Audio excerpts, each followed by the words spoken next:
ଯାତ୍ରା ପୁସ୍ତକ 16 ପର୍ବ। ଅନନ୍ତର ସେମାନେ ଏଲିମ ଠାରୁ ଯାତ୍ରା କଲେ ଆଉ ମିଶର ଦେଶ ଛାଡ଼ିଲା ଉତ୍ତାରେ ଦ୍ୱିତୀୟ ମାସର 15 ଦିନରେ ଇସ୍ରାଏଲ ସନ୍ତାନଗଣର ସମସ୍ତ ମଣ୍ଡଳୀ ଏଲିମ ଓ ସିନିୟର ମଧ୍ୟବର୍ତ୍ତୀ ସିନ୍ ପ୍ରାନ୍ତରରେ ଉପସ୍ଥିତ ହେଲେ। ସେତେବେଳେ ଇସ୍ରାଏଲ ସନ୍ତାନମାନଙ୍କର ସମସ୍ତ ମଣ୍ଡଳୀ ମୋଶା ଓ ହାରଣଙ୍କ ବିରୁଦ୍ଧରେ ପ୍ରାନ୍ତରରେ ବଚସା କଲେ।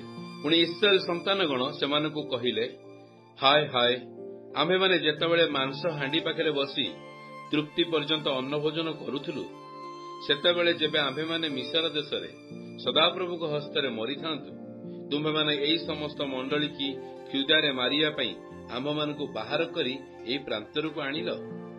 ତ ସଦାପ୍ରଭୁ ମୋଶାଙ୍କୁ କହିଲେ, ଦେଖ, ଆମ୍ଭେ ତୁମମାନଙ୍କ ନିମନ୍ତେ ଆକାଶରୁ ଖାଦ୍ୟଦ୍ରବ୍ୟ ବୃଷ୍ଟି କରିବା।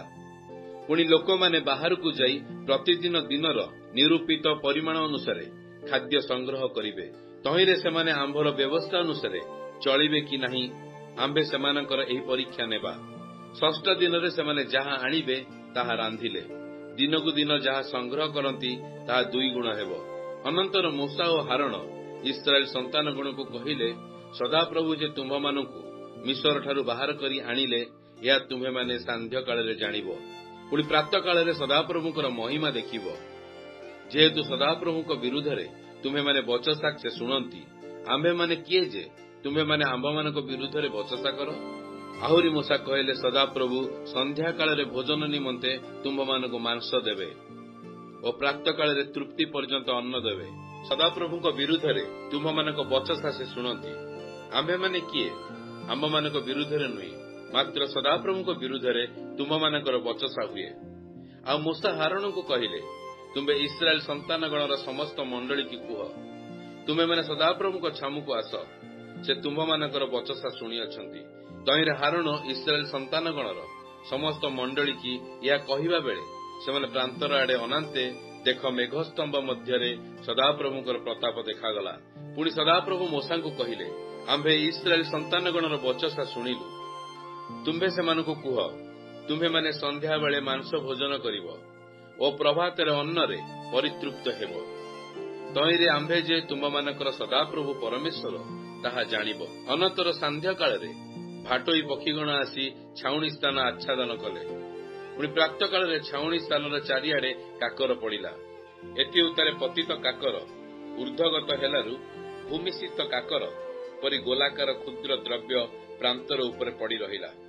ଆଉ ଇସ୍ରାଏଲ ସନ୍ତାନଗଣ ତାହା ଦେଖି ପରସ୍ପର କହିଲେ, ଏ କଣ? ଯେହେତୁ ତାହା କଣ ସେମାନେ ଜାଣିଲେ ନାହିଁ। ତହୁ ମୋଶା କହିଲେ, ଏହା ତୁମ୍ଭମାନଙ୍କ ଭୋଜନ ନିମନ୍ତେ ପ୍ରଭୁଙ୍କର ଦତ୍ତ ଅନ୍ନ। ଏ ବିଷୟରେ ସଦାପ୍ରଭୁ ଆଜ୍ଞା ଦେଇଅଛନ୍ତି। ତୁମ୍ଭେମାନେ ପ୍ରତ୍ୟେକ ଜଣ ଆପଣା ଆପଣା ଭୋଜନ ଶକ୍ତି ବୁଝି ତାହା ଗ୍ରହଣ କର। ତୁମ୍ଭମାନଙ୍କର ପ୍ରତ୍ୟେକ ଜଣ ଆପଣା ଆପଣା ତମ୍ବୁସ୍ଥିତ ପ୍ରାଣୀମାନଙ୍କ ସଂଖ୍ୟାନୁସାରେ ଏକ ଏକ ଜଣ ପାଇଁ ଏକ ଏକ ଓମର ପରିମାଣରେ ତାହା ସଂଗ୍ରହ କର। ତହିଁରେ ଇସ୍ରାଏଲ ସନ୍ତାନମାନେ ସେହି ପ୍ରକାର କଲେ। କେହି ଅଧିକ ଓ କେହି ଅଳ୍ପ ସଞ୍ଚୟ କଲେ। ଅନନ୍ତର ସେମାନେ ଓମରରେ ତା ପରିମାଣ କରନ୍ତେ, ଯେ ଅଧିକ ସଂଗ୍ରହ କରିଥିଲା ତାହାର ବଳକା ହେଲା ନାହିଁ, ପୁଣି ଯେ ଅଳ୍ପ ସଂଗ୍ରହ କରିଥିଲା ତାହାର ଅଭାବ ହେଲା ନାହିଁ। ଏହି ପ୍ରକାରେ ସେମାନେ ଭୋଜନ ଶକ୍ତି ଅନୁସାରେ ସଂଗ୍ରହ କଲେ। ଅନନ୍ତର ମୋଶା ସେମାନଙ୍କୁ କହିଲେ, ତୁମ୍ଭେମାନେ କେହି ପ୍ରାତଃକାଳ ପର୍ଯ୍ୟନ୍ତ କିଛି ରଖ ନାହିଁ। ତଥାପି ସେମାନେ ମୋଶାଙ୍କ କଥା ନ ମାନି କେହି କେହି ପ୍ରଭାତ ସମୟ ପର୍ଯ୍ୟନ୍ତ କିଛି କିଛି ରଖିଲେ। ମାତ୍ର ତହିଁରେ ପୋକ ଜନ୍ମିଲା ଓ ଦୁର୍ଗନ୍ଧ ହେଲା। ଏଣୁ ମୋଶା ସେମାନଙ୍କ ଉପରେ କ୍ରୋଧ କଲେ। ଏହି ରୂପେ ପ୍ରତିଦିନ ପ୍ରାତଃ କାଳରେ ସେମାନେ ଆପଣା ଆପଣା ଭୋଜନ ଶକ୍ତି ଅନୁସାରେ ତାହା ସଂଗ୍ରହ କଲେ। ମାତ୍ର ପ୍ରଚଣ୍ଡ ଖରା ହୁଅନ୍ତେ ତାହା ତରଳିଗଲା। ଅନନ୍ତର ଷଷ୍ଠ ଦିନରେ ସେମାନେ 2 ଗୁଣ ଅର୍ଥାତ୍ ପ୍ରତିଜଣ 2 ଓମର ଅନ୍ନ ସଂଗ୍ରହ କଲେ। ତହିଁରେ ମଣ୍ଡଳୀର ଅଧ୍ୟକ୍ଷ ସମସ୍ତେ ଆସି ମୋଶାଙ୍କୁ ଜଣାଇଲେ। ସେତେବେଳେ ମୋଶା ସେମାନଙ୍କୁ କହିଲେ, ସଦାପ୍ରଭୁ ତାହା କହିଅଛନ୍ତି, ଯଥା କାଲି ମହାବିଶ୍ରାମ ଦିନ, ଅର୍ଥାତ୍ ସଦାପ୍ରଭୁଙ୍କ ଉଦ୍ଦେଶ୍ୟରେ ପବିତ୍ର ବିଶ୍ରାମ ହେବ। ଏହେତୁ ତୁମ୍ଭମାନଙ୍କର ଯାହା ଭାଜିବାର ତାହା ଭାଜ, ଯାହା ପାକ କରିବାର ତାହା ପାକ କର। ପୁଣି ଯାହା କିଛି ଅବଶିଷ୍ଟ ରହେ ତାହା ପ୍ରଭାତ ପର୍ଯ୍ୟନ୍ତ ସଞ୍ଚୟ କରି ରଖ। ତହିଁରେ ସେମାନେ ମୋଶାଙ୍କ ଆଜ୍ଞାନୁସାରେ ପ୍ରଭାତ ପର୍ଯ୍ୟନ୍ତ ତାହା ରଖିଲେ, ଆଉ ତାହା ଦୁର୍ଗନ୍ଧ ହେଲା ନାହିଁ। ତହିଁରେ କି କୌଣସି ପୋକ ଜନ୍ମିଲା ନାହିଁ। ଅନନ୍ତର ମୂଷା କହିଲେ, ଆଜି ତୁମେମାନେ ତାହା ଭୋଜନ କର, ଯେହେତୁ ଆଜି ସଦାପ୍ରଭୁଙ୍କର ବିଶ୍ରାମ ବାର। ଆଜି ବିଲରେ ତାହା ପାଇବ ନାହିଁ। ତୁମେମାନେ 6 ଦିନ ତାହା ସଂଗ୍ରହ କରିବ, ମାତ୍ର ସପ୍ତମ ଦିନ ବିଶ୍ରାମ ବାର ଅଟେ, ତହିଁରେ କିଛି ମିଳିବ ନାହିଁ। ତଥାପି ସପ୍ତମ ଦିନରେ ହିଁ କେହି କେହି ତାହା ସଂଗ୍ରହ କରିବାକୁ ଗଲେ, ମାତ୍ର କିଛି ପାଇଲେ ନାହିଁ। ତହିଁରେ ସଦାପ୍ରଭୁ ମୂଷାଙ୍କୁ କହିଲେ, ତୁମ୍ଭେମାନେ ଆମ୍ଭର ଆଜ୍ଞା ଓ ବ୍ୟବସ୍ଥା ପାଳନ କରିବାକୁ କେତେ କାଳ ଅସମ୍ମତ ଥିବ? ଦେଖ, ସଦାପ୍ରଭୁ ତୁମ୍ଭମାନଙ୍କୁ ବିଶ୍ରାମ ଦିନ ଦେବା ହେତୁରୁ ଷଷ୍ଠ ଦିନରେ 2 ଦିନର ଖାଦ୍ୟ ଦିଅନ୍ତି। ତୁମେମାନେ ପ୍ରତିଜଣ ସପ୍ତମ ଦିନରେ ଆପଣା ଆପଣା ସ୍ଥାନରୁ ବାହାରି ନ ଯାଇ ସ୍ୱ ସ୍ଥାନରେ ଥାଅ। ତେବେ ଲୋକମାନେ ସପ୍ତମ ଦିନରେ ବିଶ୍ରାମ କଲେ। ପୁଣି ଇସ୍ରାଏଲ ବଂଶ ସେହି ଖାଦ୍ୟର ନାମ ମାନ୍ନା ଦେଲେ। ତାହା ଧନିଆ ପରି, ଶୁକ୍ଳ ବର୍ଣ୍ଣ ଓ ତା ଆସ୍ୱାଦ ମଧୁ ମିଶ୍ରିତ ପିଷ୍ଟକ ତୁଲ୍ୟ ଥିଲା।